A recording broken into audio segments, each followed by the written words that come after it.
Today, I'd like to talk about turning around an epidemic. 100 million Americans right now do have either diabetes or prediabetes, and that puts them at risk for amputations, for heart disease, for blindness, and we're exporting this epidemic overseas. Now, the word epidemic comes from Old Greek. Epi means on, demos means people. So an epidemic is something that we study with sterile statistics and maps and graphs, but the truth is it's something that impinges directly on people, on living, breathing human beings. But my story actually starts in the basement of a Minneapolis hospital. The year before I went to medical school, I was the morgue attendant, or as I like to say, the autopsy assistant. What that meant was whenever anybody died, I would bring the body out of the cooler and put the body on an examination table, and the pathologist would come into the room. And one day, a person died in the hospital of a massive heart attack, probably from eating hospital food, but that's another story. So to examine the heart, you have to remove a section of ribs. And this is not done with great delicacy. You take what looks like a garden clipper, and you go crunch, crunch, crunch through the ribs on this side, and crunch, crunch, crunch through the ribs on this side. And the pathologist pulled this big pie wedge of ribs off the chest, set it on the table. And he knew that I was going to be going to medical school, so he wanted to make sure that I saw everything. He would say, Neil, look at this. These are the coronary arteries. We call them coronary because they crown the heart. And he sliced one open. He said, look inside. And so with my gloved finger, I poked around, and it wasn't a wide open artery. It had what was sort of like chewing gum inside, except that it was hard like a rock. And he said, that's your bacon and eggs, Neil. That's atherosclerosis. And we looked at the carotid arteries going to the brain, the arteries going to the legs, the arteries going to the kidneys. They all had this hardening of the arteries, this atherosclerosis. He said, we see the beginnings of this in 2/3 of people by age 23, which happened to be the exact age that I was at the time. So anyway, he writes up his findings, massive atherosclerosis, acute myocardial infarction, and he leaves the room. So I picked up the ribs and put them back in the chest, tried to make them fit right with the other ribs, and I sewed up the skin and cleaned up, and then I went out and went up to the cafeteria, where it turned out they were serving ribs for lunch. Now, let me tell you something. I knew about ribs. I grew up in Fargo, North Dakota. I come from a long line of cattle ranchers, and I remember the smell of the cows out in the field. I remember the smell of the cows in my grandpa's barn. And I remember driving a load of cattle with my uncle to East St. Louis to the National Stockyards. And I remember the National Stockyards Hotel, $2 a night, and the smell of that room. And I have to say, every day of my life, it was roast beef, baked potatoes, and corn, except for special occasions when it was roast beef, baked potatoes, and peas. And that's sort of the way we ate. But my father did not like the cattle business. So he left the family farm, and he went to medical school. And he spent his life at the Fargo Clinic treating diabetes. He became the diabetes expert for the whole region. And I have to say, my father really was frustrated because patients were given diets that they did not like. What we would say is, or what they would say is, diabetes is a condition where there's too much sugar in your blood. So don't eat anything that turns to sugar. So don't eat bread. Don't eat fruit, don't eat pasta, don't eat rice, don't eat sweet potatoes, don't eat regular potatoes, don't eat beans, don't eat carrots. All these things had to be limited, and while you're at it, cut calories. And that's what people were supposed to adhere to. That gets old by Wednesday. Patients were also given medicines, and they were given needles and instruction on how to stick their fingers and how to inject insulin. And despite all of this, diabetes never got better. It always progressed. And it then became something that we were exporting overseas. And when I got out of medical school, we had more medicines. And I think we had sharper needles. But to tell you the truth, it was the same sort of result. We had unhappy patients, and we never, ever cured this disease. It never turned around. It was always considered a progressive disease. But there were two scientific discoveries that really turned all of this around. And the first one was taking the widest possible lens. If you look around the world at those countries that have the least diabetes, like Japan, for example, they weren't following anything like the diet that we were giving to diabetic patients. They weren't saying, gee, I'm not going to eat rice, I won't eat noodles. They eat this kind of food all the time. It's front and center on their plate. And the second discovery came from looking inside the cell, especially the muscle cell. And the reason we look at muscle cells in particular is that's where glucose is going. That's where blood sugar is going. That's the fuel that powers your movement. You know about a person who's running a marathon? What are they doing in the weeks leading up for it? They're carbo-loading. So they're eating pasta and they're eating bread to try to get that glucose into the cell for energy. And that is the problem in diabetes. Because glucose is there outside the cell trying to get inside. In order to get in, it needs a key, and that key is insulin. Now, what if I get home, and I'm getting up to my front door, and I take my key out of my pocket, I put it in the front door. Wait a minute. It's not working. And there's nothing wrong with my key. But I look in the lock, and while I was gone, somebody put chewing gum in my lock. So what am I going to do? Crawl in and out the window? No. I'm going to clean out the lock. Well, when a person has diabetes, their insulin key is not working. Why would that be? Why could insulin not signal this? What's supposed to happen is the glucose is supposed to enter into the cell. And glucose is the key that makes that happen. But the reason it doesn't happen, it's not that there's chewing gum inside the cell. What there is fat. Fat, little globules of fat. Now, I have to say, doctors hate words like fat. It's got one syllable. So we want to call it intramyocellular lipid. Intra means inside. Myo means muscle. Cellular means cellular. Lipid means fat. Intramyocellular lipid is fat inside your muscle cells. And that is what interferes with insulin's ability to work like a key to signal glucose coming in. Now, in 2003, the National Institutes of Health gave my research team a grant and said, let's test something completely different. Instead of limiting breads and all of these kinds of things, what if fat is the issue, what if we have a diet that has effectively no fat in it? Well, where does fat come from? It comes from two sources, animal products, animal fat, and vegetable oils. So we brought in 99 people, and we asked them to do two things. To really eat a bounty of food, not worrying about quantity. We're not counting calories here. We are not counting carb grams or anything like that. What we're doing instead is we're setting the animal product aside, keeping the vegetable oils low. Very simple. Now, one of our participants was a man named Vance. And Vance's father was dead by age 30. Vance was 31 when he was diagnosed with diabetes. He was in his late 30s when he came to see us. And he said, this is not hard. Unlike every other diet he'd been on, we didn't care how many carbs he ate or how many calories or how many portions. If he was having chili, not a meat chili, it would be a bean chili, chunky vegetable chili.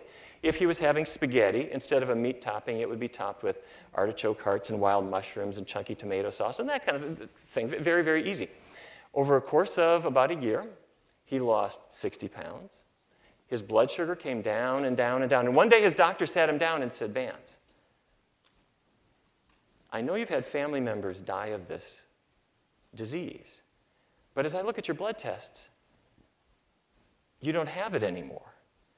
And can you imagine what that feels like, to have family members who felt this was absolutely a one-way street and to have this disease just turn around? And when I asked Vance's permission to tell you about his story, he said, make sure you tell everybody that my erectile dysfunction went away too. Okay, write that down. Okay. So we published our findings in peer-reviewed journals. The American Diabetes Association now cites it and accepts this as an effective approach. And people around the world started using this. And I heard from a man in England who wanted to let me know about his experience. He had had diabetes, tried all kinds of diets without a lot of success. And then he heard about our approach, tried it for several weeks, went to the doctor drew a number of blood tests. And he got home, the phone rang. It's the doctor's office. Could you come back right now? So good heavens, what's in my blood tests? And he races into his car and he's driving to the doctor's office thinking, what disease did they discover on my blood test? What did they find? And he runs into the doctor's office. They say, we need you to sit down. Explain exactly what you've been doing. All traces of his diabetes were gone. The doctor said, your blood tests are better than mine, and I don't have diabetes. How is this possible? The doctor explained to him that we can never say that a person has been cured of diabetes because we all know that's not possible. But technically,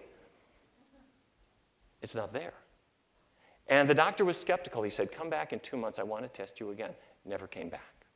Now, wait a minute. Diabetes is genetic, right? It runs in families. And there, in fact, are genes for diabetes. But this is an important thing to remember. Genes are in 2 categories. Certain genes are dictators. I'm talking about the genes that say blue eyes or brown hair. They are dictators. They give orders. You can't argue. But the genes for diabetes are committees. They're making suggestions. And you could say, well, wait a minute.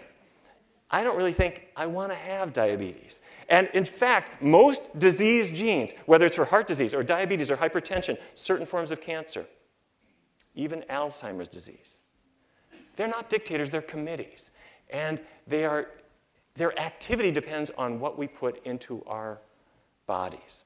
So what I'm saying is that we're putting into our bodies foods that we're really not designed for, which raises the question, what foods are we really designed for? Well, there are different ways of looking at this, and one is called the dental test. Do you know the dental test? What you do is you wait for your cat to yawn, and you look in your cat's mouth, and what you notice is in his mouth are these very, very long, protruding canine teeth, and on each side of his mouth, it's just like a pitchfork that's really good for capturing prey, killing small animals, and ripping the hide off the flesh and eating meat. So now look at your own mouth. What you discover is that your canine teeth are no longer than your incisors. And that change occurred at least 3.5 million years ago. So our molars are really good for crunching on an apple. They're not so hot for handling roadkill. Now there's the bunny test. Do you know the bunny test? You take a bunny, and you put the bunny in front of your cat. And what you discover, no matter how young your cat is, the cat has this irrepressible desire to capture, attack, kill, and swallow that bunny. Now, you put the very same bunny in front of a toddler or a baby. And what you discover is that toddlers say, bunny, bunny, they want to play, and the little baby is just absolutely delighted. The idea of killing him and eating him would never occur to them in a million years. We're learning something here. Do you know the box test? You take a box that was used to carry electronic equipment, and you look around in the bottom, and what you find is silica gel. And silica gel is there to take moisture out of the box. And apparently, the manufacturers of silica gel have realized that human beings are so indiscriminate in our eating habits that they have to put these words on their do not eat. So here's how I put this together.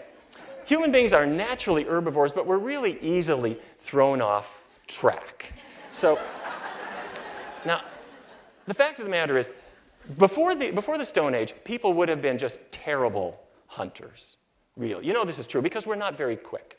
Now, a lion is quick. A lion can capture easily.